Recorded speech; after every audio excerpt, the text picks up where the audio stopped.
Early morning light filled the hospital room, softly enveloping the three women who stood guard by the man's bed. He lay silent, his once muscular body now emaciated from pain, eaten away from the inside by cancer. A petite brunette in her 40s pressed the man's hand to her cheek. Shoulder-length curly hair hid her beautiful tear-stained face. Next to her sat her copy, a woman of about 25. On the other side of the bed sat a 30-year-old, tall, attractive blonde woman with the same facial features as the man lying in the bed. She lovingly and carefully wiped her father's now bald head. Their silent vigil was interrupted by a quiet knock on the door. A tall, blonde man poked his head inside. "Little sister, is he awakey?" he asked the blonde in a whisper. "Not now, Tim," Angie replied. "He only wakes up for a short time. The morphine continues to put him to sleep. Molly," he said softly, turning to the older brunette, "can we come in?" She looked up at him, smiled faintly, and nodded. He stepped back and opened the door. A very attractive woman of about 50 shyly entered the room. Her long hair, a thick mixture of blonde and silver strands, flowed freely over her shoulders. Even at her age, she still had a body that would be the envy of women 20 years younger. "Molly," she greeted softly. "Gwen, please come in." Angie stood up and looked at Molly. Molly smiled encouragingly and nodded. The young blonde turned to her guest again. "I think you can sit here, Mom." "Thank you, Angie." What followed was a chess game between people. Each move of one of the human chess pieces caused the move of another piece. Every advance towards the king led to a counter-counter move to protect him. Finally, silence reigned in the room. Gwen was now sitting on the other side of the bed from Molly and her daughter Jessica. Angie moved to a chair in one corner and Tim sat on a chair in the other corner. "Thank you for letting me come today," Gwen said quietly. "When the kids told me that Joe was going to spend the rest of his time at home, I was forced to ask to see him." "It was the right decision," Molly answered wearily. "I discussed this with Joe and he agreed. He doesn't need visitors once we get him home today, so I'm glad you were able to come before he was discharged." He groaned softly as his eyes slowly opened. Eyes that had not looked at each other for over 10 years now met. "Gwen?" he whispered quietly. "I'm here, Joe," she whispered. "Where is Molly?" "I'm here, honey," his wife said tenderly, stroking his hand. He smiled faintly, looking into his wife's soft brown eyes. Looking around the room, he noticed everyone present. "We gathered here today," he chuckled, hearing several chuckles. Closing his eyes, he took a deep breath. He cleared his throat and stared at his ex-wife. "Okay, Gwen," he said weakly. "Say what you need to say. Sorry if I doze off. I can't. Stay conscious." "I understand, Joe," Gwen said. "I'll be brief, but if you fall asleep, please don't worry. Most of what I have to say applies to our children anyway." He nodded, and she took a deep breath. "Joe, I just wanted to say goodbye to you." It was already said, 10 years ago. "Yes," she said with a slight tremble in her voice. "I remember. But when I heard that you were dying, I realized that I still needed to tell you something." "Forgive me," she whispered tensely. "Please, Joe, tell me you forgive me." They looked at each other in silence for a minute before Joe sighed. "You are forgiven," he said softly. Gwen leaned back, clearly surprised by his answer. "Just?" she asked. He snorted. "No, not just like that. It took years to say it and mean it. Molly was the key." He winced in pain and let out a muffled groan. He reached out and pressed the button on the morphine drip. After a few seconds, his breathing deepened and his face visibly relaxed. A few minutes later, he was already asleep. "I'm so sorry, Gwen," Molly said softly. "He'll be gone for a while. I know this probably isn't what you were hoping for." Gwen shook her head. "Actually, it was more than I could have hoped for. I could only dream that he would say that he forgave me. I know I have you to thank for this." "No," Molly said softly, shaking her head. I could never convince Joe to do something he really doesn't want to do. Oh, I know that he will do for me what he prefers not to do, but he will never do what he does not consider right.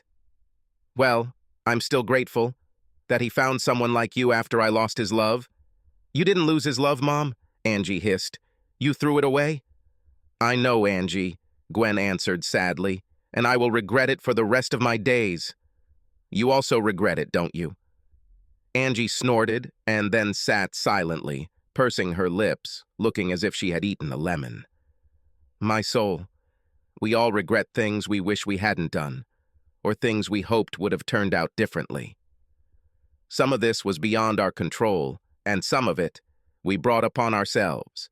My biggest regret is that I allowed myself to go crazy during those months. Don't try to make excuses, Angie snapped. No, I didn't say that I am not responsible for my actions. Only that at that time my thinking was greatly distorted. A lot was happening then. I doubt you or Tim were aware. I know that neither your father nor I ever told you the details of everything that happened. Joe decided not to do it because he believed that I betrayed him. And not you too, since you were both already out of the house. I never told you about this because, well, because it would have made you hate me, even more than you already do. I don't hate you, Mom, Angie said coldly. I hate what you did, not you. However, I will never sit quietly and listen to someone minimize the extent of the destruction and pain that your betrayal has caused. Angie, Tim, please believe me when I say that. I never thought about how much pain caused my actions. How could you not think, Mom? Tim said calmly from his seat. You should have known that your father's betrayal would hurt him. You and our family meant the world to him. Gwen nodded. You're right.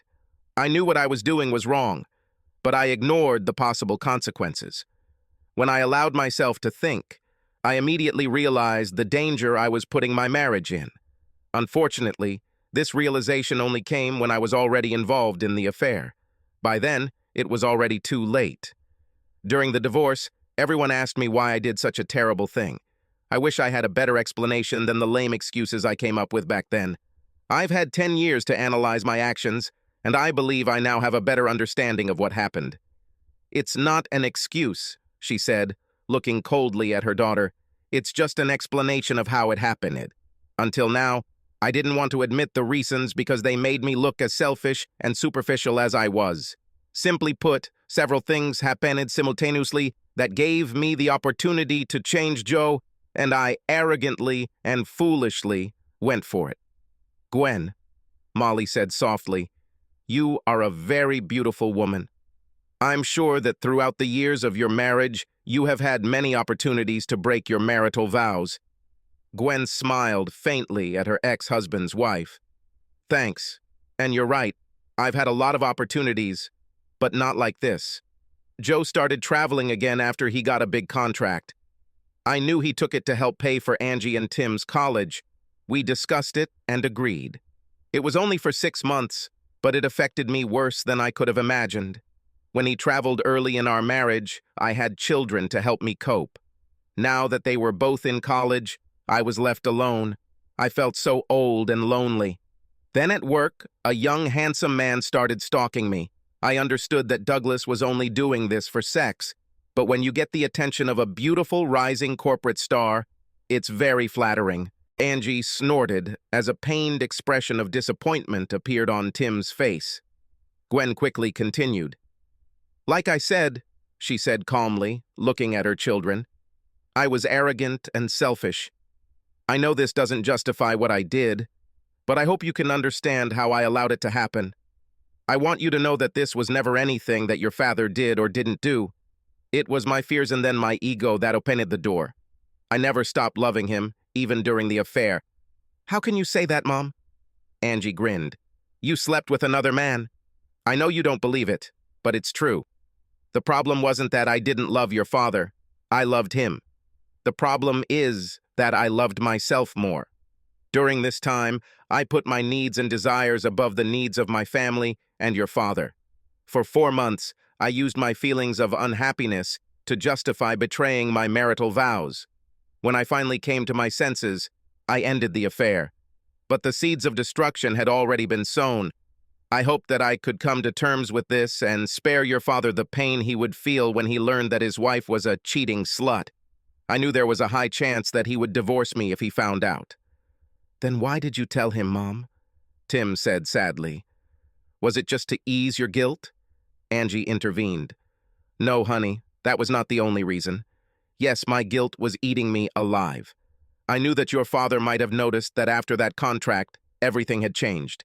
That year after my affair, things between us were so tense at times. I understood that sooner or later, I would have to confess to him. However, fate intervened and did it earlier than I expected. When I broke off my affair with Douglas, I knew that neither of us wanted anyone to know about it. In fact, he had more to lose than me. He was married to the daughter of one of our board members and was a stellar project manager for our corporation. He was going to become the youngest vice president of our corporation. So when I ended the affair, I made one condition. He was never to contact Joe or work with him on any project. In the past, my corporation had repeatedly entered into contracts with your father's company, and I couldn't bear the thought of Joe reporting to Douglas. Douglas will always have the secret knowledge that he slept with me, and he may have influenced your father in some way. I couldn't let him disrespect Joe. Sounds stupid, doesn't it? After all these months of disrespecting your father? Douglas, of course, agreed. It seemed that everything would be fine if I could overcome the guilt. And then this damn government contract appeared. It was potentially worth millions, and I knew Douglas would lead any GSA project if we won it. I also knew that Joe's company would be deeply involved in this project. After we won the tender, my fears were justified. It was announced that Joe would lead the engineering team that was integral to the project. Of course, he will report to the project manager, Douglas. I met with Douglas and reminded him of our agreement, but he told me that business is business and refused to step aside. I think he didn't believe that I would carry out my threat. He was wrong." Gwen paused and took a deep breath. The tears streaming down her face showed the pain the memories caused. "Your father reacted to my confession as I expected. He sat stoically and listened, asking several clarifying questions. I saw how he collected the necessary information before making a decision. When I saw a tear running down his cheek, I realized that everything would end badly for us. The next day, he excluded himself from the team. I don't know if he was trying to take the right path and protect the interests of his company, or if he suspected what would happen when he left. Either way, things couldn't have worked out better for your father as all hell broke loose.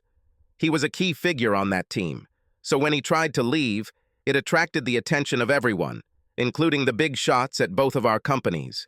As they began asking questions, their assistants began digging for answers. It didn't take them long to discover Douglas and I's affair, and then the nightmares that tormented me all last year became reality. As I expected, the dollar sign outweighed all the influence of Douglas, and he was removed from the project. However, this benefited Joe and his company. The awkwardness of the situation prompted my corporate management to offer his company a larger percentage of the contract profits, and he ended up getting a promotion. Things weren't going so well for Douglas and me. "What did you expect?" Tim commented coldly. "I didn't expect it, darling," Gwen said softly. "Not even then." The shame of her confession was etched onto her usually beautiful face. It was obvious that she had been carrying this burden for many years. I couldn't even imagine how bad it would be. Douglas and I tried to find other jobs, but found that we were effectively blacklisted. Apparently, Douglas's father-in-law took the shame of his family and daughter very seriously. As a result, Douglas was sent to all sorts of unpleasant projects in the most disadvantaged countries of the Third World. After spending several years jumping from one armpit of the world to another, he finally gave up. He gave his wife a divorce and crawled away with nothing. Last I heard, he was selling insurance in Detroit. Since he was a couple of steps above me in the corporation, he was still considered one of my bosses. I know the company was afraid of being sued, so they promoted me. I was transferred back to some office that would never see the light of day. I don't think I should complain. The money is decent, but my career is essentially over." She paused and looked into the eyes of everyone in the room, as if trying to gauge how they were taking her confession. Jessica narrowed her eyes. It was unpleasant for her to hear how her stepfather had been betrayed. Molly looked worried and wary. It was clear that she already knew most of this. Only the looks of Tim and Angie made her flinch. The resentment and disappointment in their eyes seemed to be beyond her strength. Gradually, she gathered her strength and continued. "If I thought everything was bad at work, then what was happening at home was pure hell. My marriage was falling apart and there was nothing I could do to stop it. Joe sat down and talked to me several times after he filed for divorce. I apologized until I was blue in the face. I told him that none of this was his fault, that it was I who ruined our wonderful marriage. He said he couldn't be too wonderful if he wasn't enough to keep me out of Douglas's bed. It was painful. I understood why he was bitter and why he said it, but it still hurt. Joe asked me why I cheated. My response was simply a string of excuses. After that, he stopped all communication with me. At first, I was angry and upset. I was angry at myself for bringing all of this down on us, and I was disappointed in Joe for not trying to help save the marriage." "Oh, please, Mom," Angie growled. "If Dad cheated on you, would you forgive him and fight for your marriage?" Gwen shook her head slowly and smiled sadly. "We both know the answer to this question, my dear. I would have been much more vindictive and tried to hurt him much more than your father did. Angie, I said I was disappointed, but not because I didn't understand why he reacted the way he did. I didn't really blame him. I was angry because I saw our 20-year marriage going downhill. I knew I had pulled the plug, but I was furious that I couldn't stop it. Only Joe had the opportunity to save him, and he chose not to. You know, if he really wanted to make my life hell, he would have taken me back. There were several sighs. You always knew how to choose words, didn't you, Mom?" Angie grinned. "That's not what I meant. And you know it, Angie," she said, tears in her eyes. "What do you mean, Mom?" Tim asked softly, standing behind her. "I would do anything to show your father how sorry I am for ruining us. I would humiliate myself to the point of disgracing the old Tijuana whore if only he could find a way to love me again. But that evening, when I told him about my betrayal, I realized that this would never happen. Even through my tears, I saw how deeply I had hurt the man I claimed to love. I swear I saw his love for me die right before my eyes. Our marriage was over. I saw it in his eyes. He had to move on, Mom," Tim said softly. "We all did it." "Yes, I know. I also know that I still have some difficulties. You children helped me a lot with this. Oh, I know that at first you were angry with me. No, more like furious. You had every right to do this, but you did not abandon me. I'm not sure I could survive it. I'm grateful to Joe that he didn't turn you against me. Father would never do that," Tim said calmly. "No," Gwen said, shaking her head. "No, it wouldn't be him." She smiled sadly at her son and then turned to Molly. "Did you know that I was praying that I could somehow get my marriage back? I begged and begged God to somehow change Joe's heart and mind and give me another chance. I know I didn't deserve it, but I wanted it. I clung to this dream for more than a year. Then Angie told me that he started dating you seriously, Molly. It was then that I realized that my prayers would not be answered.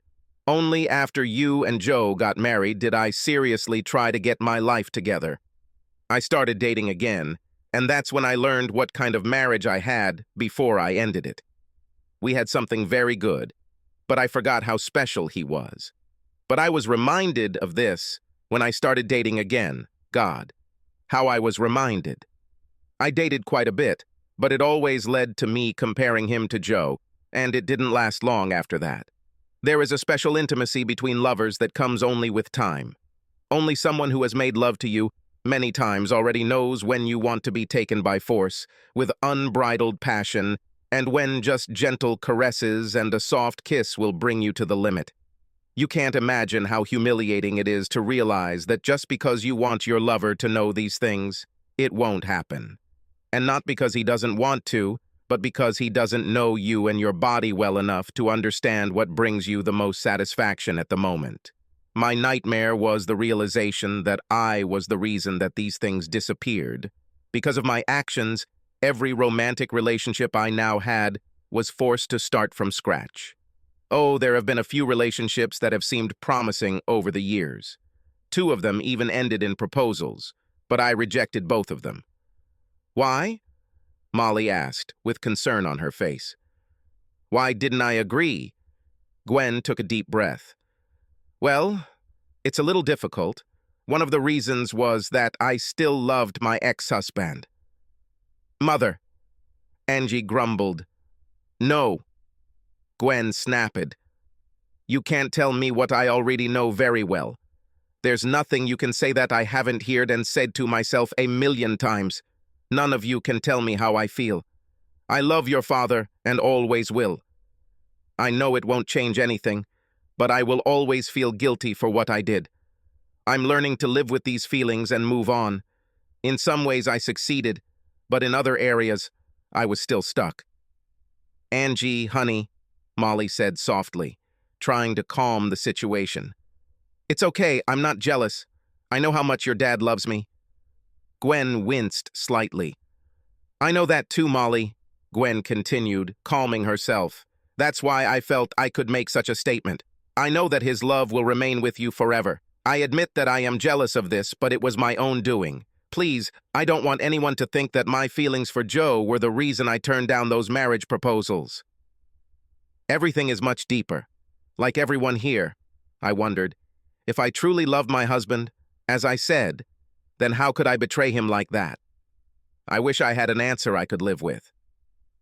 So, I compared my love for potential suitors to my love for Joe. And since my feelings for each of them were not as strong as for him, I had a problem. If I couldn't be faithful to Joe, how could I promise loyalty to either of them? I cared enough about them to say no to every single one of them. This was the right decision at the time, as it would have been unfair to them. I'm really sorry, Molly said softly. I'm sorry you're going through this. Gwen smiled sadly.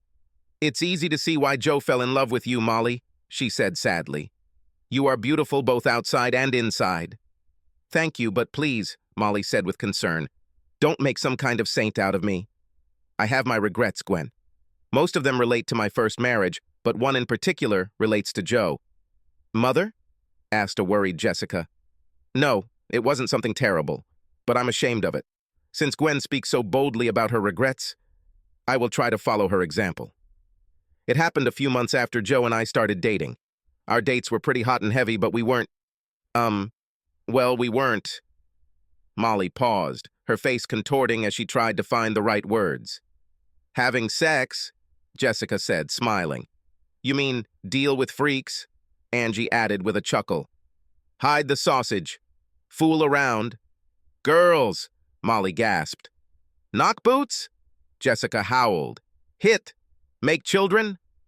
Girls, Molly snapped, her face turning bright red. Tim laughed along with the girls, and Gwen quietly tried to hide her expression of pain. What I wanted to say, Molly said, trying to regain her composure, is that Joe and I haven't had intimacy yet. I knew that for him, and for both of us, this had been a long time coming, and the sexual tension between us was making things more complicated. And then I overheard a phone call. It was clear that Molly was beginning to feel uneasy. Taking a deep breath, she continued. I heard Joe talking to someone. At first I thought it was you, Angie. But now I realize I don't know who it was. But whoever it was, Joe was talking about a possible reconciliation with Gwen. I knew I loved Joe, but I was still very scared after the disaster of my first marriage. Even though my first husband left us 9 years ago, I have never let a man as close to me as Joe. I knew that he was a good person, that he would be a good father and a wonderful husband. So I decided that he was mine. That week, I shamelessly attacked him, trying to capture him and keep his attention only on me. In short, I seduced him. Mom, Jessica said, smiling. I highly doubt it took much seduction to get my father's attention. I mean, damn it. Every time I saw you two, you kept touching each other. Seriously, Molly, Angie added. It seems like Daddy could never keep his hands off you. Your father was always very affectionate, Molly answered. Jessica snorted, and Angie and Tim smiled. Is affectionate another word for excited? Jessica grinned. Jess, Molly scolded. The three grown children laughed. Gwen shifted uncomfortably in her seat. Mom, Jessica said, still smiling, I don't understand why you regret showing the man you love how much you wanted him. Dear, I don't regret this. I only regret that the fear of losing him led me to this. And I also wonder what would have happened if I had not done this. Would Joe wait for me? Would he return to Gwen? Whatever happened, I would hope he was happy. I know I was more than happy with our life together, Molly, Tim said softly. Dad always said that you and Jess saved him. Molly nodded and laughed softly. I know that's true, she said warmly, but in fact he saved us too. After my ex left, I had serious trust issues. I dated on and off for almost 10 years, but these problems kept getting in my way. It was difficult for me to believe that a man needed me not only for sex, and then Joe dispelled these misconceptions. Well, Jess grinned, looking at her grinning stepsister. What? Molly asked, confusion written all over her face. Of course, Dad wanted more from you than just sex? Of course I did, honey.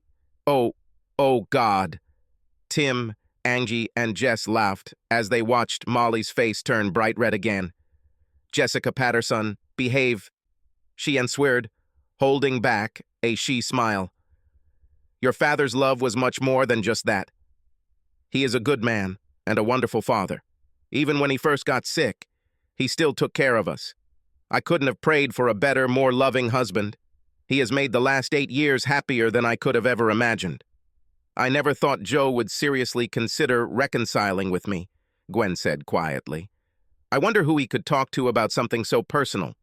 Well, since today is apparently Jerry Springer Family Confession Day, Angie said sarcastically, it was probably me.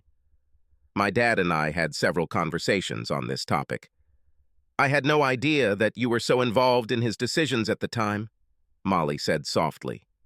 Angie sighed, looked at Jess, then back at Molly. More than you can imagine, Angie answered calmly. I knew that Dad was at a crossroads then, live in the past or move forward. He said he was falling in love with you, Molly, and if he didn't break up with you, he might ask you to marry him. He said that he still had feelings for his mother.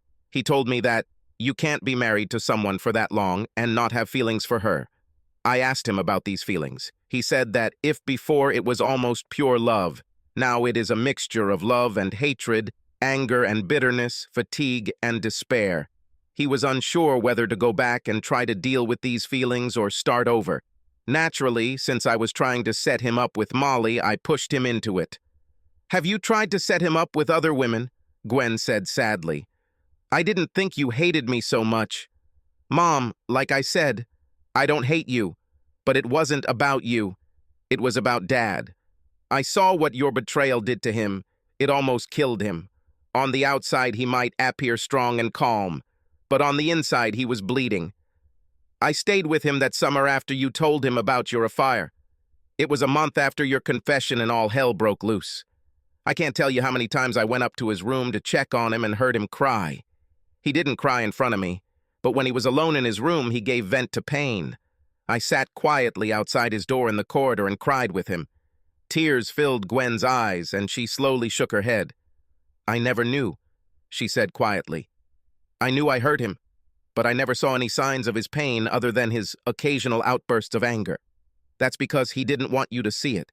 He didn't want you to feel the satisfaction of knowing how much you hurt him. I never wanted to hurt him like that. I was selfish and focused entirely on what I wanted and needed, but I didn't maliciously try to hurt your father. Whether you did it intentionally or just out of your stupidity doesn't really matter, Mom. The fact is that you did it. So when he was faced with a choice, go back to the wife who cheated on him and poisoned years of good memories, or start over with a woman who loved him and would never cheat on him. I insisted on the latter. We all know it would take months or years of working on trust issues before he could relax and be happy with you again, Mom. So hell yeah, I insisted he start over with Molly. I actually regret a little that I manipulated him, and I even somehow feel bad that I had a hand in ensuring that you two were no longer together. But to be honest, Mom, it wasn't about you anymore. It was about my father's happiness, and I believed and still believe that he was happier with Molly than going back and trying to overcome all this nonsense of rebuilding his marriage with you. Angie, I had no idea you played the role of matchmaker so well, Molly interjected gently. I'm torn between scolding you and hugging you and thanking you. Well, Jessica chimed in, she didn't do it all alone. I have my own confession to add to all this. Jess? Molly asked in surprise. Mom, you know that I met Angie in college. She was a senior who studied with me in my first year. We became friends, and it didn't hurt that she had a cute little brother a couple of years older than me. She looked at Tim and smiled sadly, and then turned back to her mother. I still lived at home, and Angie came to see me several times. I could tell she was watching you very carefully. When I talked to her about it, she shared her thoughts that you and her father would be the perfect couple. I was planning to move to campus next year and was worried that you would be alone. I guess that's when we conspired to find a way to bring you together to see if there was any chemistry between you. I met Tim several times before Angie invited me to spend the weekend at their house. When I first met my dad, Joe, I immediately fell in love with him. Angie snorted with laughter. She fell in love with him almost as quickly as you did, Molly, Angie snorted. Bullshit, Jessica snapped, smiling. I fell in love with him at least a full week faster than my mother. It took her so long to pull her head out of her ass and accept the fact that she loved him too. Jess, tongue, Molly stated firmly and allowed herself a small smirk. Jessica playfully stuck her tongue out at her mother and smiled innocently. In general, since I was hooked, we began to plan how to bring you together. Angie came up with the idea to invite you and me over for the weekend. I'm sorry to say that to cover up our plan, we used the story that I loved Tim very much and wanted to introduce my mother to him. Jessica turned to Tim. Sorry, Tim. I don't think I ever apologized to you for making it seem like I took us more seriously than I actually did. You were a great guy when we were dating, and I was obviously very attracted to you, but you weren't in love with me, I know, Tim intervened. At first I couldn't understand what was happening.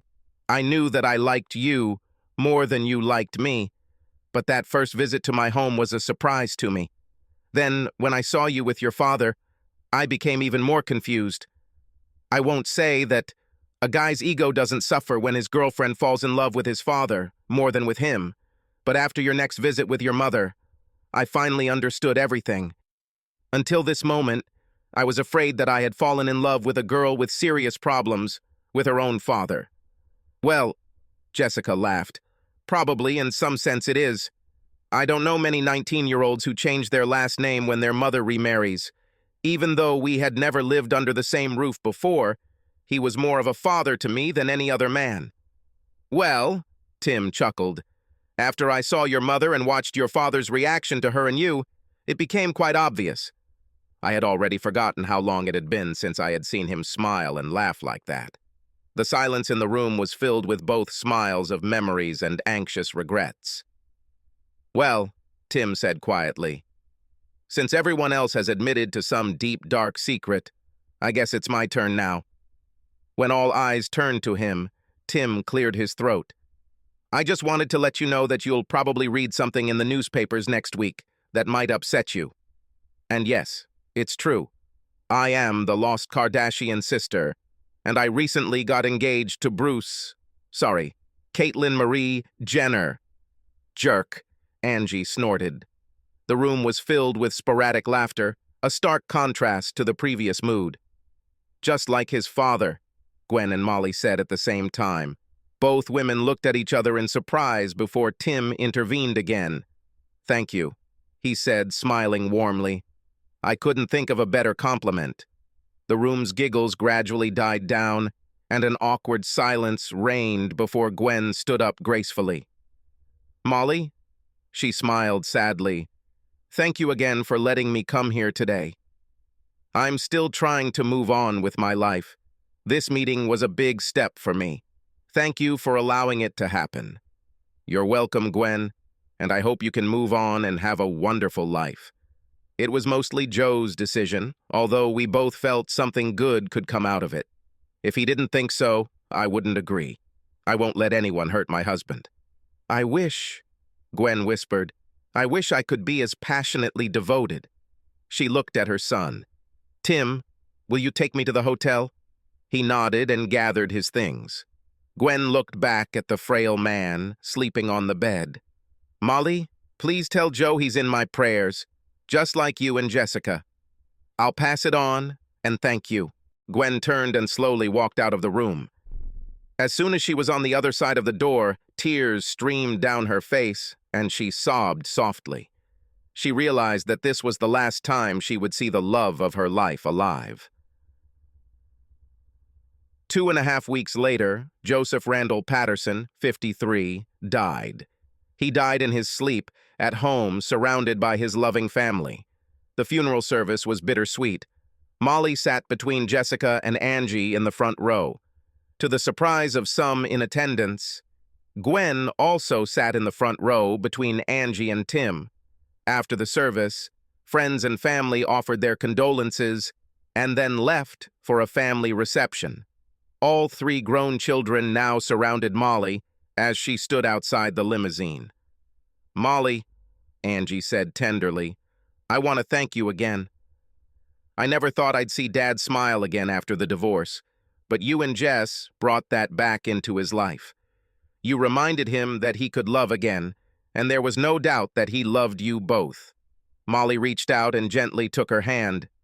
Never forget how much he loved you and Tim. He was always so proud of you both. We know, Tim said, smiling sadly, but divorces make them hard for everyone. Even though Angie and I had already left home, their divorce was difficult for us. We wanted to be close to Dad because he was so hurt and angry, but we couldn't be there every day. We are so grateful that he found you. Angie and I also want to thank you for the way you treated your mom these past few weeks. You allowed her to say goodbye to her dad and be a part of celebrating his life today. Not many people would allow their ex-spouse to do this. Oh, honey, your father and I knew this was important to Angie and you, as well as your mother. It means more than you think, Angie added softly. When Dad fell in love with you, he was able to move on with his life, but Mom couldn't. I hope that you and Dad letting her say goodbye will help her. Molly, not only did you give my dad a new lease of life, but you may have enabled my mom to do the same. Your father and I love you both so much, Molly began to say, but her voice broke. I love both of you. Molly tried to suppress her sobs as she leaned against the limousine. Tears began to stream down her face. I will miss him very much, she sobbed. Tim stepped forward and hugged her as she buried her face in his chest and burst into tears. Both young women held each other as they watched her mourn the loss of her love. Gradually, she came to her senses, and everyone turned their attention to a lonely woman kneeling next to the grave. Not paying attention to those present, the woman quietly sobbed. She gently stroked the cold marble tombstone, whispering words addressed to the man she had once called her husband. Angie and Tim silently walked over and stood on either side of their mother. Mom, Angie whispered tenderly. Time to go. Subscribe to our channel so that your second chaff doesn't cheat on you, and go ahead and listen to the next story, because this story is nothing compared to the next one. If you're under 18, don't even think about listening to the next one.